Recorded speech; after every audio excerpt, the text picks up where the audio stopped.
মহানগৰীৰ ৯খন থানাৰ OC সলনি হৈছে নতুন নতুন OCক দায়িত্ব দিয়া হৈছে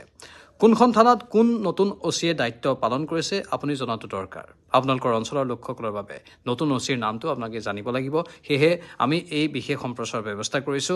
প্ৰতিখন থানাৰ যিকেইখন থানাত নতুন OC নিযুক্তি দিয়া হৈছে সেই থানা কেইখনৰ OCৰ নাম ক'ব বিচাৰিছো প্ৰথমে আহিছো মনোজ বৰুৱাৰ কথা মনোজ বৰুৱাক সোণাপুৰ থানাৰ OC হিচাপে নিযুক্তি দিয়া হৈছে তাৰ পাছতে আহিছে কপিল পাঠকৰ নাম কপিল পাঠকক বখিষ্ঠ থানাৰ OC হিচাপে নিযুক্তি দিয়া হৈছে শংকৰজ্যোতি নাথক পানবজাৰ থানাৰ OC হিচাপে নিযুক্তি দিয়া হৈছে মুকুট বৈশ্যক ফটাখিল আমবাৰী থানাৰ OC হিচাপে নিযুক্তি দিয়া হৈছে কুলেকজ্যোতি ভূঞাক পল্টন বজাৰ থানাৰ OC হিচাপে নিযুক্তি দিয়া হৈছে ভাস্কৰ মল্ল পাটোৱাৰীক দিছপুৰ থানাৰ OC হিচাপে নিযুক্তি দিয়া হৈছে ফণীন্দ্ৰনাথ দাসক আজৰা থানাৰ OC হিচাপে নিযুক্তি দিয়া হৈছে জুনমণি কলিতাক চানমাৰী থানাৰ OC হিচাপে নিযুক্তি দিয়া হৈছে বিক্ৰম বসুমতাৰীক গড়চুক থানাৰ OC হিচাপে নিযুক্তি দিয়া হৈছে এই ৯খন থানাৰ নতুন OC এইসকল